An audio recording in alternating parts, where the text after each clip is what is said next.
The moment you stop giving her the attention she's used to, you'll see a side of her you were never meant to see, and it will tell you everything you need to know about who she really is. I'm not talking about subtle changes. I'm talking about an immediate shift in how she treats you, how she talks to you, how she moves around you. One day, you're the center of her world. The next, she's testing you harder than ever, rewriting history, seeking validation from anyone who will give it, and playing the victim to win sympathy. It's not love you're seeing, it's control slipping away. And if you're not prepared, you'll get pulled right back into her game. But here's the truth. This moment, the one that feels like rejection, is actually the most powerful turning point you'll ever get. It's the point where you either crumble like most men, chasing back the attention you lost, or you stand firm, hold your frame, and take back control over your life. This is where Stoicism becomes more than just a philosophy. It becomes your armor. The discipline to remain unmoved, the strength to not take the bait, the wisdom to see that your worth was never in her approval to begin with. The ancient Stoics taught that a man's freedom comes from mastering himself, not controlling others. When you understand that, you stop reacting to her behavior and start building a life that makes her behavior irrelevant. Today, I'm going to walk you through exactly how a woman really reacts when she realizes you're no longer interested. Not the fairy tale, not the Hollywood script, but the raw, unfiltered truth. And more importantly, how you can use it to transform not just your relationships, but your entire life. Because the man who can watch her reaction without losing himself is the man who wins every time. Number 1. She tests harder than ever. When she senses you are no longer clinging to her every word, when your energy has shifted from constant engagement to calm detachment, she feels it in ways she can't always explain. But she knows something has changed, and that change shakes the foundation of her control. So instinctively she begins to test you harder than she ever has before, not because she wants to save the relationship or reconnect emotionally in a healthy way, but because her ego cannot tolerate the idea that she is no longer the one setting the tone. She is no longer the one who dictates the pace. She is no longer the unquestioned priority in your daily life. And so she pulls out every tool she's used before, plus some you haven't seen yet. She might withdraw affection to see if you will chase her. She might suddenly act overly interested in another man and watch your reaction like a hawk. She might start arguments over trivial things just to provoke an emotional response that reassures her you're still emotionally invested. She might even test your loyalty by subtly inviting situations where you feel the urge to defend yourself. All of which are designed to pull you back into the role of the chaser. This is where most men fail because they confuse these tests with opportunities to prove themselves. But if you understand what's really happening, you will recognize that the more you jump to meet her demands, the more you confirm her dominance in the dynamic. So the solution is not to fight her, not to match her games, and certainly not to beg for her approval. The solution is to pass the test by refusing to take it, by standing so firmly in your own frame that no test can shake it, which means you remain calm when she accuses you of changing, you remain composed when she acts distant, and you don't reward provocations with the attention they're designed to provoke, because every time you choose stillness over reaction, you reinforce the truth that your self-worth is not up for negotiation. And when you stop being predictable in your responses, you stop being controllable, which will either force her to adapt to the new dynamic or expose the fact that her interest was never about who you are, but about how much validation you could provide her. And the moment you realize this, you stop personalizing her tests and start treating them as signals. Signals that you are finally shifting the power back into your hands. Signals that your emotional energy is no longer freely available to be exploited.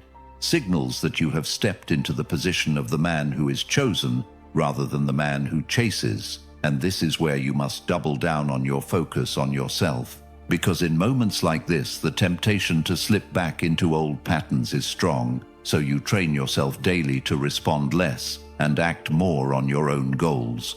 You use her tests as reminders to put more time into your fitness, your business, your mission, your friendships, and your peace, because a man whose life is full has no need to pass anyone's test. And the irony is, when you live that way, you pass them all without even trying.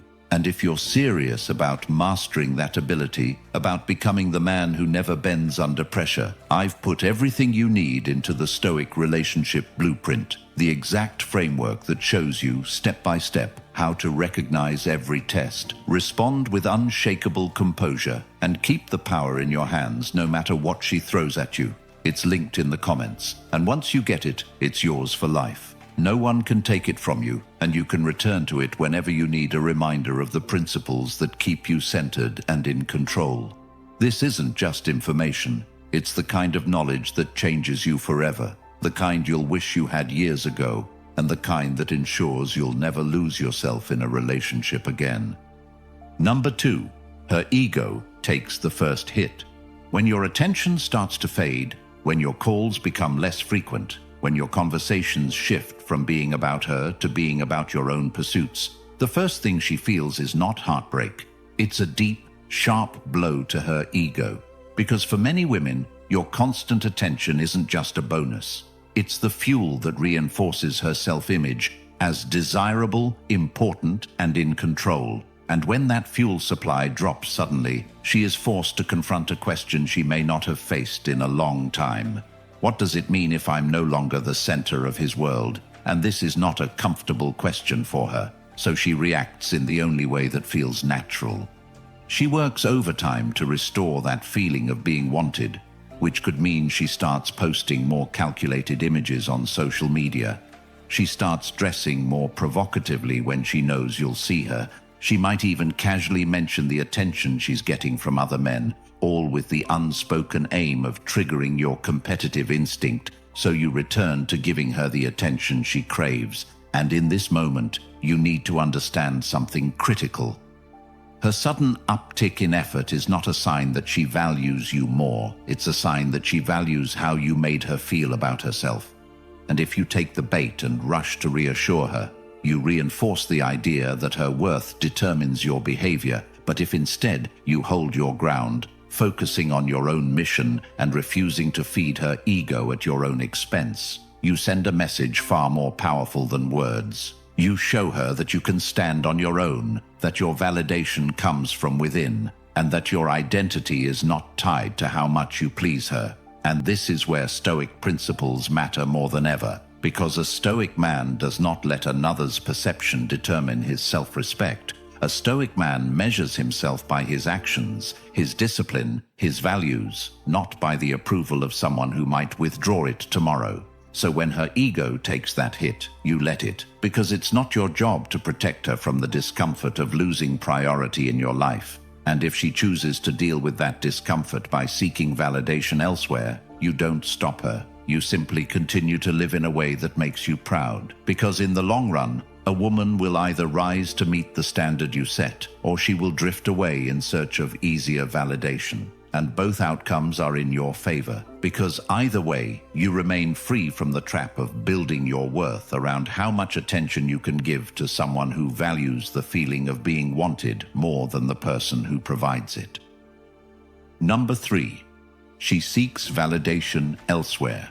When your attention, which she has grown used to as a constant presence in her life, begins to fade, when the calls that used to come without her asking are no longer coming, when the eyes that used to watch her every move now look past her without urgency, she feels the gap immediately, not because she necessarily misses you as a person in that moment, but because she misses the steady stream of validation your attention gave her. And for many women in the modern dating landscape, validation is not a bonus, it's oxygen. And when you cut off that supply, whether intentionally or simply because you're focusing on yourself, she goes looking for it somewhere else, sometimes subtly, sometimes blatantly. And this search can take many forms, from posting thirst-trap photos with captions that look innocent but are designed to invite comments, to laughing a little louder around certain men so you notice, to suddenly being too busy for you while finding endless time for others. to rekindling conversations with male friends she previously assured you were just like brothers. And if you are unprepared for this, you will misread it as her moving on or replacing you, and you will be tempted to reclaim her attention by competing with those new sources. But here's the hard truth. The moment you compete for her attention, you are no longer the prize.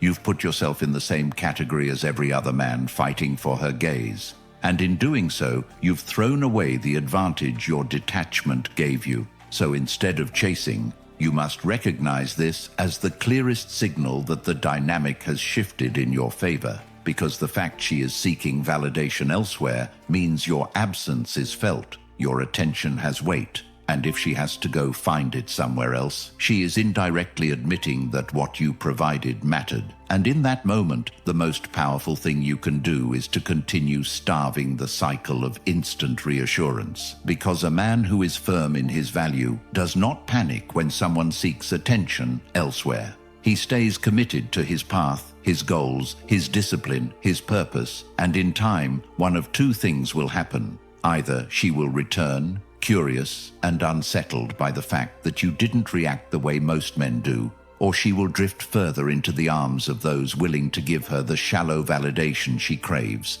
And in both cases, you win, because if she returns, it's on your terms, and if she doesn't, you've avoided locking your self-worth to someone whose loyalty was dependent on a constant stream of ego-feeding attention. Ask yourself why you would ever want to be in a position where you have to keep someone's ego afloat to keep them around. Because the truth is, a relationship built on that kind of dependency is not love, it's a transaction. And the moment you stop paying, the deal falls apart. So the solution is to stop paying in the first place, and instead invest that energy into building a life where your sense of worth is never tied to whether or not a woman chooses you today, tomorrow, or ever. Because the man who understands this does not chase validation. He commands respect. And when you live this way, you stop being an option and start being the standard. Number 4. Her respect for you spikes. When you stop pouring every ounce of your attention into her, when you no longer orbit around her moods and schedules, when your life suddenly revolves around something bigger than her validation, she might react with irritation. She might act colder. She might accuse you of being distant. But beneath all that, whether she admits it or not, her respect for you rises, because deep down she knows that most men collapse the second they sense a woman pulling away. They chase harder, they bend over backwards, they over-explain, they start compromising their standards in a desperate attempt to hold on. But you are doing the opposite. You are holding your ground, you are staying calm, you are not letting her emotional fluctuations dictate your state of mind, and that is rare in a world where most men's confidence is rented from female approval. This is the moment where your strength as a man becomes undeniable, not because you are trying to make her jealous, not because you are playing games, but because you are showing in real time that your life has its own center of gravity, that your worth is self-generated, and that you are perfectly capable of walking away rather than clinging to a situation that no longer serves you. And the truth is, women may enjoy constant attention, but they cannot truly respect a man who has no backbone. Because respect is born from boundaries, from the awareness that you are not dependent on her to feel valuable. And when you live this way, your very presence communicates that you are a man with options, a man with standards, a man who knows his own mind. This is pure Stoicism in action, the philosophy of standing unmoved by the tides of approval and rejection, living by the words of Epictetus, who said, "No man is free who is not master of himself." And mastering yourself means you are not swayed by her attempts to test, provoke, or lure you into an emotional chase. Instead, you remain fixed on your mission, your health, your discipline, your financial growth, your creative pursuits. And by doing so, you teach her and everyone else in your life that if they want your time, they have to bring value to the table, not just expect it as a default. And here's where the transformation happens. The more you operate like this, the less reactive you become, the more you value your time, the more you see every interaction as a choice rather than a need.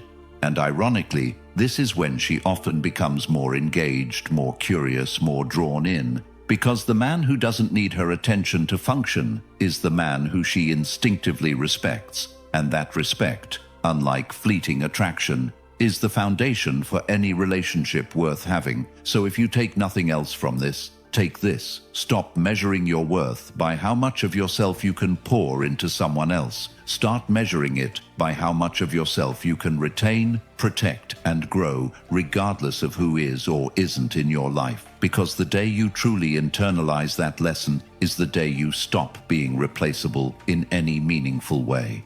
Number 5, she rewrites the past.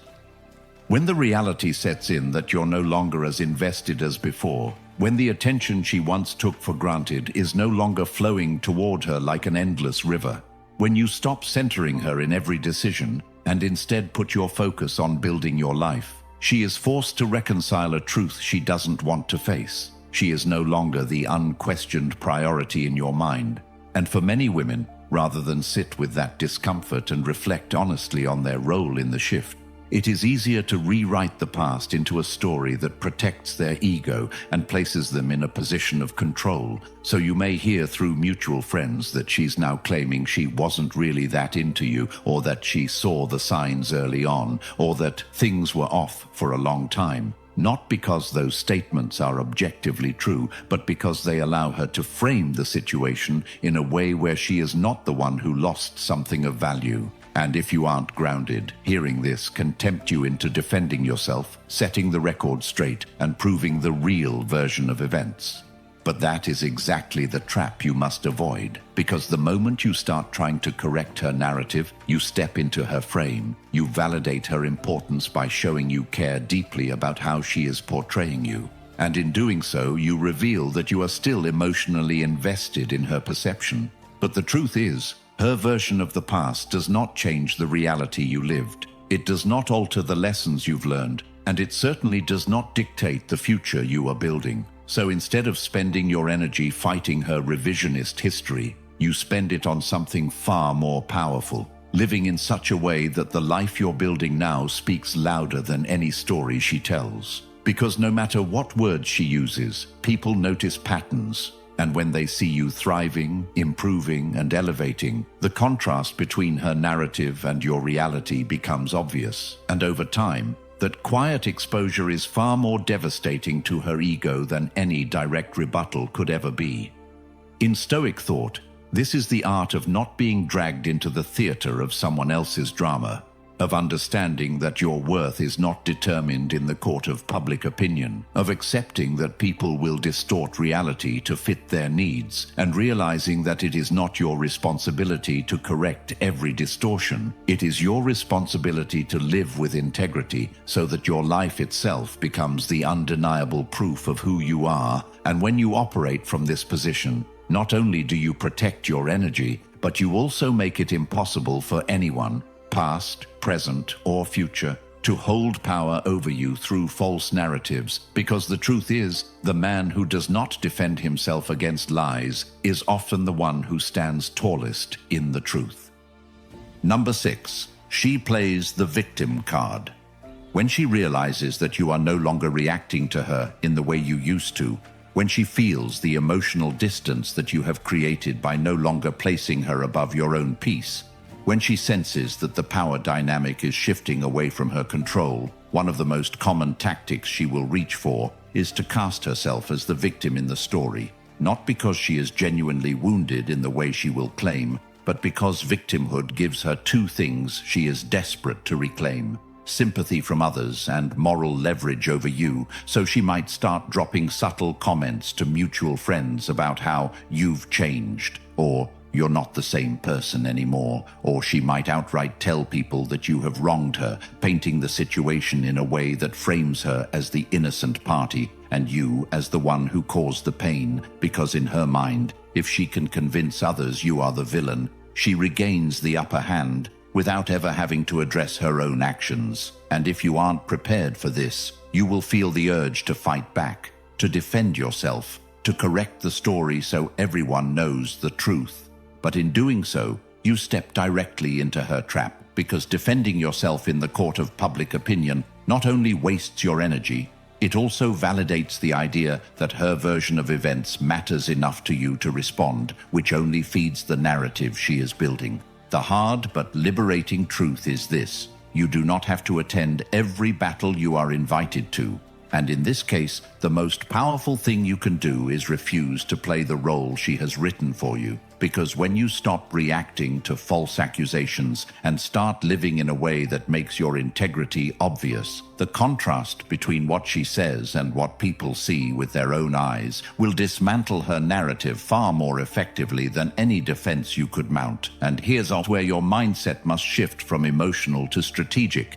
You cannot stop people from talking. You cannot control every story told about you, but you can control how unshakable your reality is. And when your actions, discipline, and results speak so loudly that they drown out the noise, you make yourself untouchable, because the truth is, those who know you will not be swayed by her story, and those who believe her without question are not people whose opinions should carry any weight in your life.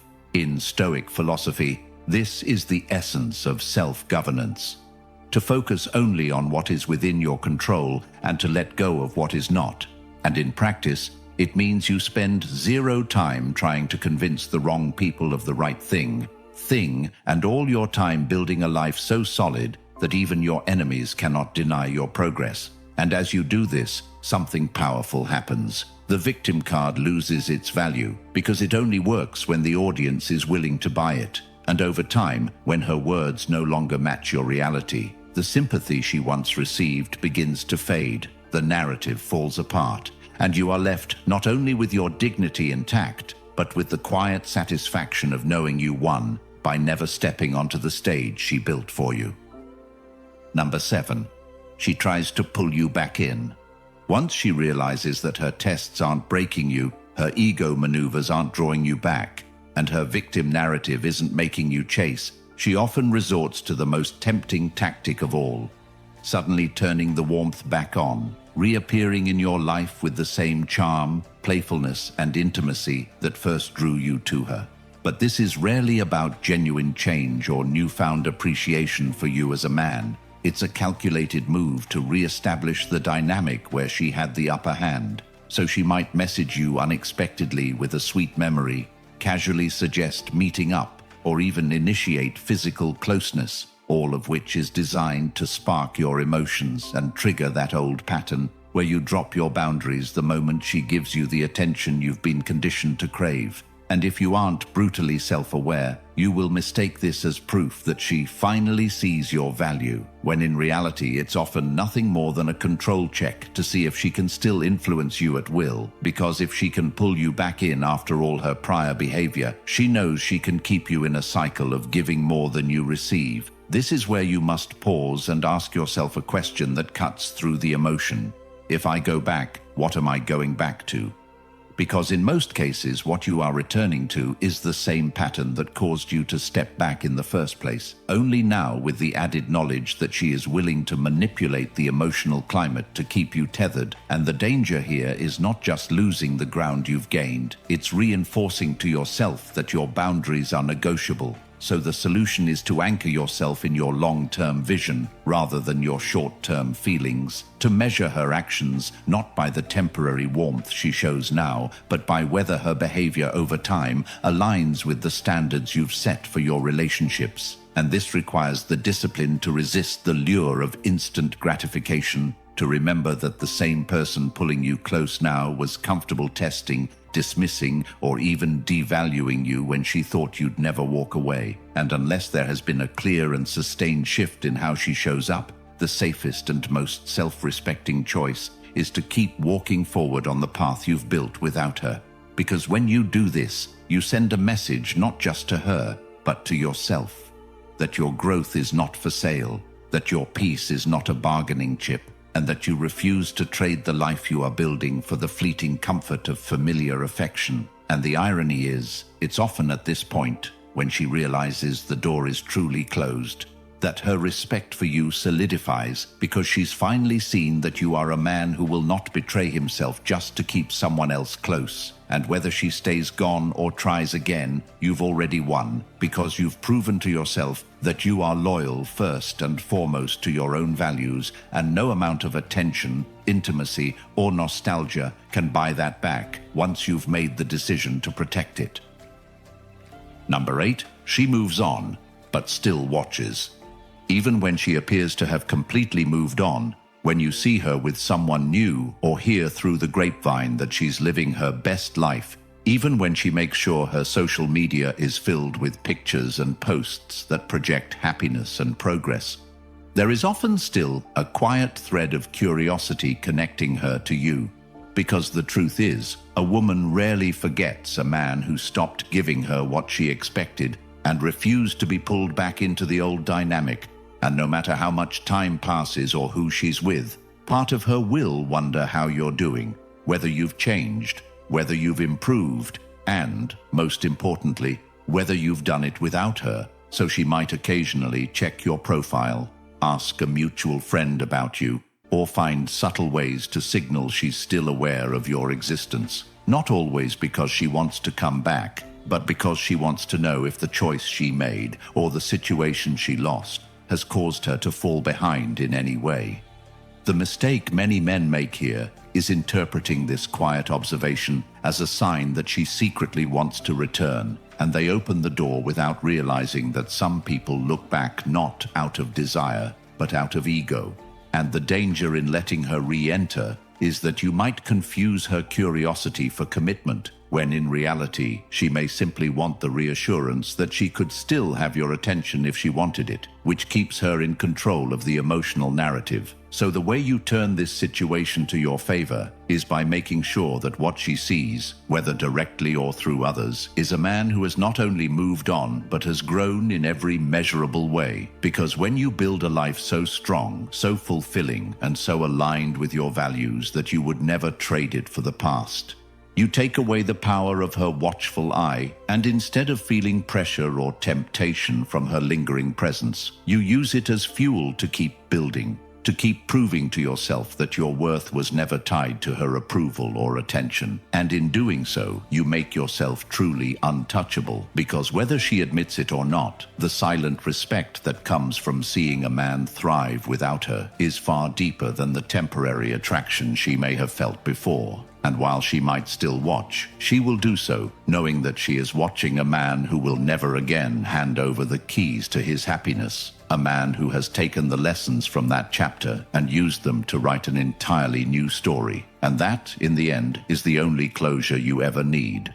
Not her apology, not her return, not her acknowledgement, but the undeniable reality that you have built something better for yourself. Something no one can take away, and the quiet satisfaction that comes from knowing she will always see it, even if she never says a word.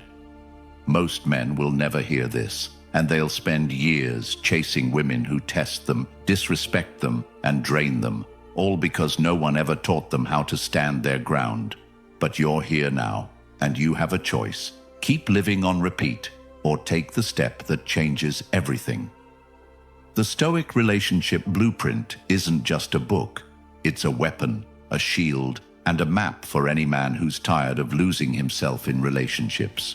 It will show you exactly how to handle every test, every power shift, and every manipulation with the calm, unshakable strength that earns lasting respect. And once you have it, it's yours forever. No one can take it from you. You can revisit it years from now and still sharpen yourself with the same principles that saved you today. So if you're ready to reclaim your frame and never hand over your power again, drop a comment saying, "I reclaim my power." Hit the like button and subscribe so more men can find these truths and save themselves from decades of regret. The link is in the comments. Get it now before you let another day slip into the hands of a woman who doesn't value you.